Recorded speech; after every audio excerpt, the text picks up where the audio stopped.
Tere! Minu nimi on Diana Paudel ja tänases tunnis tuleb juttu valeinfost. Millest siis juttu tuleb? Kõigepealt on see, et mis asi on valeinfo, kuidas ta tekib, millist valeinfot võib internetis leida ja lõpetuseks ka, kuidas valeinfot ära tunda. Ning alustame sellest, et mis on valeinfo. Ja valeinfo on väide, mis ei ole tõsi. Miks ma siin väide olen punaseks teinud on see, et eristada tuleb väidet ja väide on fakt, aga arvamus võib olla teine asi. Näiteks, mina arvan, et piimaga tee on väga hea. Kas see on valeinfo? Ei ole. Sulle ei meeldi piimaga tee. Aga see ei tähenda, sest mina arvan, see on minu arvamus ja minu arvamus võib olla. Minule tõesti meeldib magus piimaga tee. Aga kui ma väidan, et kõikidele inimestele maitseb piimaga tee, siis see on valeinfo, sest ma olen 100% kindel, et kõikidele inimestele ei maitse piimaga tee. Minule maitseb, teistele ei maitse. Ehk siin ongi, üks on minu arvamus, mida mina arvan millestki, teine on väide ja ühel juhul ta on lihtsalt arvamus, teisel juhul on ta valeinfo. Ja vale võibki olla tekstina, meemina, pildina ja kõike muud. Ja kõige parem, hea näide on tegelikult see kuldpuukonn. Et vale on ilus, ta on tore ja kui sellist konna näeks, tahaks ka esimese reaktsioonina võta kätte, vaata konn on ju. Aga tegelikult on mürgine. Ja valega on täpselt sama häda, et vale võib olla põnev, tore, meelelahutuslik, aga ta on mürgine ühiskonna jaoks. Ja teda ei tohi kätte võtta ja teda ei tohi kindlasti teistele sokutada. Ja on ütlus, et vale on...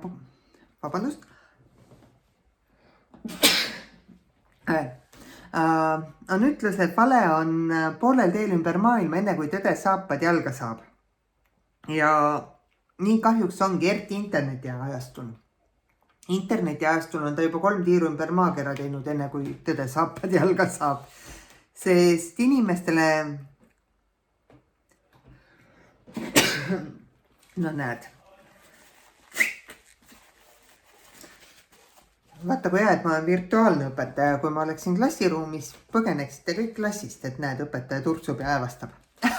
Aga jah, et valet jagatakse rohkem, vale on atraktiivsem ja kõik uuringud näitavad ka seda. Et kuidas see valeinfo sinna interneti üldse tekib?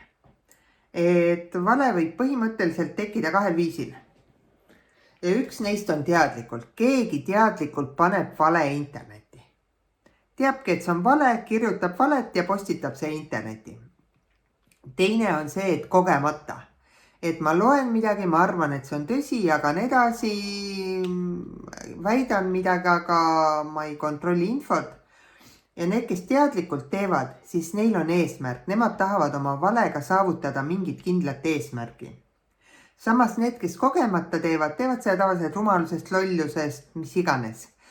Ja mõnikord nimetatakse neid inimesi, kes rumalusest valet jagavad ja aitavad nii-öelda nende pahatahtlik inimeste eesmärke saavutada ka kasulikeks idiootideks. Et kui keegi ütleb, et sa käitud nagu kasulik idioot, siis see on väga näitab, et sa oled kuidagi rumalalt käitunud.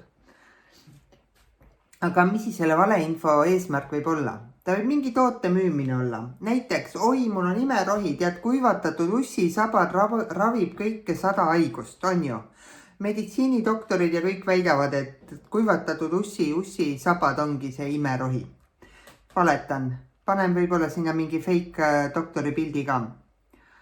Mõne valeinfo on näiteks tekitada ühiskonnas pingeid. Näiteks kirjutan, et oi näed, see poliitika valetas, kui ta tegelikult ei teinud seda. Või mingi, et usaldust ära kaotada, inimesed omavahel tülli ajada. Sellist valet kasutatakse ka päris palju. Vale eesmärk võib olla ka levitada pahavara. Et sinu arvutit nakatada, et nagu ma ütlen, inimestele meeldib klikkida vale peal. Mõnikord on igasugused vale uudised asjad. Klikid selle peal, satud lehele, mis sokutab su arvutisse igasugust pahavara. Mõni kasutab valet selleks, et saada rohkem fänne klikke. Nagu ma ütlen, vale liigub kiiremini, vale jõuab kaugemale. Ehk siis, kui ma postitan valet, mul on rohkem fänne, mul on rohkem klikke. Kui mul ei ole oluline, et ma oleks usaldusväärne tarkade inimeste seas, siis sobib vale väga hästi. Ehk siis võim, kuulsus, raha on need põhjused, miks inimesed kasutavad valet. Ja millist valeinfot internetis leida võib? Näiteks ka uudistes võib valeinfot leida, et isegi Postimees, mis muidu on enam-vähem okei ajaleht, aga ka sinna võib vale sisse lipsata kogemata. Näiteks oli uudis, et Harku vallas rööviti üks koolilaps ära ja hoiti kaubikus kinni. Pärast tuli välja, et on valeinfo, aga ajalehti kontrollinud infot piisavalt täpselt, panid ülesse ja aitasid valel levida. Reklaam. Internetis on palju reklaami, võida telefon, tasuta Robuxid ja isegi tegelikult ka see, et maailma parim pesupulber, uskumatu leiutis maksab ainult 99 senti. Ülikvaliteetne jope on ju 5 euroga ja teate ise, te olete seda kõike näinud, aga seda sorti valet on tegelikult palju. Ja selle eesmärk on sind panna ostma või veel halvemal juhul su pangakaarti andmed ära varastada. Mõnikord osad inimesed usaldavad videot. Võib-olla noored ei usalda videot nii palju, aga vanematel inimestel on see häda, et neil on tunne, et video on igal juhul tõsi. Palun rääkige sellest oma vanaemade, vanaisadega ja võib-olla emade isadega. Videode manipuleerimiseks saab kasutada näiteks seda, et kohta. Näiteks õhtul kuskil peol on mingi suur kaklus. Okei, pole ka ilus, aga õhtusel peol kaklus ei ole nii suur uudis. Filmin seda kaklust, aga hiljem postitan, vaadake hommikul Tallinna, ma ei tea, kesklinna eliitkooli juures käis selline kaklus. Hommikul kuskil kooli ees kaklus on juba uudisväärtus on ju, et meil koolides niimoodi ei kakelda päris. Või näiteks tehakse videosi, et minnakse kuhugi mingi inimese juurde ja siis üritatakse ta närvi ajada. Solvatakse teda, noritakse ta kallal, mõnitatakse ja filmitakse. Ja ütleme, see inimene 40 minutit on jumala rahulik, viisakas, ütleb, palun lahkuge siit, ei, see ei ole võimalik siseneda, ei, palun lahkuge siit. Ja siis tal lõpuks on 40 minutit ja kurat, kaduge siit ära, on ju. Ja siis nad lõikavad ainult selle koha, kus ta karjub ja kasutab, ütleme, inetult käitub ja jätavad 40 minutit eelnevat välja ja ütlevad, vaata kui ebaviisakad turvamehed näiteks. Et niimoodi saab valida. Ja kõige muuga. Samuti on, see ongi see, et näidatakse enda väitega sobivat osa.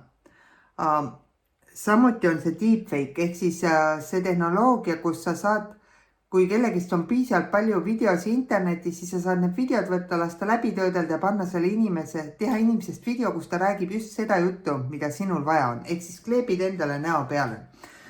See on ka väga ohtlik tehnoloogia. Siis igasuguste piltide ja meemidega, kui nüüd praegu vaadata, et see on hämmastav, kuidas ühel pildil nii palju valeinfot saab olla, et ära usu igat meemi, mis internetis näen nagu. Ja siis oleks nagu öeldud, et seda on öelnud George Washington, kes on USA president, on ju. Kelle sünniaastad siin on ka ilmselgelt valed, et tagurpidi ei saa olla, on ju. Siis pildil on hoopis Albert Einstein.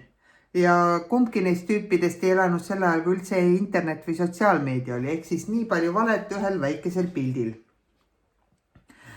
Samuti on igasugused need pildid, et enne ja pärast, et leidsin imepulbri, et olin enne, selline lofa ja kõnn ja nüüd olen musklis. Seal on ka trikke kasutatakse. Siin on üks jube hea video, ma panen lingi alla, ma soovitan vaadata. See tüüp on need 2 pilti teinud paaritunnise vahega ja ma võin öelda, et see vasakpoolne pilt on tehtud pärast parempoolset pilti. See on väga hea trikk. Ma panen selle teile ülesandeks. Mõnikord kasutatakse ka valet heade eesmärkide nime, aga see ei tasu ära. Näiteks siin püüti metsaraiumine on probleem. Ja püüti teha pilt, kus näidati, et 2009 oli mets ja vaata, mis 2019 on. Aga tegelikult kasutati pilti, kus samal ajal tehtud pilti lõigati sealt keskelt lihtsalt see piiriosa ära. Inimesed panid seda tähele ja usaldus kadus ära selle organisatsiooni vastu. Siis on igasugused need kettkirjad, õngitsuskirjad alla, et kui sa seda edasi ei saada, siis suga juhtub midagi halba või et võitsid lotoga 1 miljoni. Igasugused kahtlased lingid, veebilehed, näiteks pangalehed, mis ei ole pangalehed, kust üritatakse su logimisandmeid saada. graafikutega annab igasugust jama teha. Ehk siis, kuidas seda valeinfot ära tunda, on see, et hinda allikat. Vaata alati, kes seda postitab. Kui sa ei tea, kes on lehe omanik, siis ei tasu edasi lugeda. Loe alati rohkem kui pealkirja. Pealkirjad on klikimagnetid ja tihti on jutt hoopis erinev sellest, mis on pealkiri. Kontrolli autorit, guugelda, kas ta on üldse ajakirjanik või oma valdkonna spetsialist, kas ta on päris inimene. Vaata, kas mingid teised allikad kirjutavad, kui keegi soovitab sul, ma ei tea, koera kakat kuivatatult tee sisse panna, siis et ma ei tea, mis ime, teeb päeva pealt targaks, siis ei tasu seda ikkagi teha, et vaata, kas mõni teadusuuring ka kinnitab väidet. Kontrolli kuupäeva. Mõnikord on see, et mingi asi tekitab inimestes paanika ja pärast kui kontrollitakse, tuleb välja, et see on hoopis 10 aastat vana lugu. Mõned lehed, näiteks Eestis lugejakiri, teevad nalja uudised, aga inimesed võtavad neid tõe pähe. Mis on sinu hoiak? Me usume rohkem seda, mida me tahame uskuda. Et kas sa tahaksid uskuda, et see on tõsi? Et kui see on, siis seda enam kontrolli.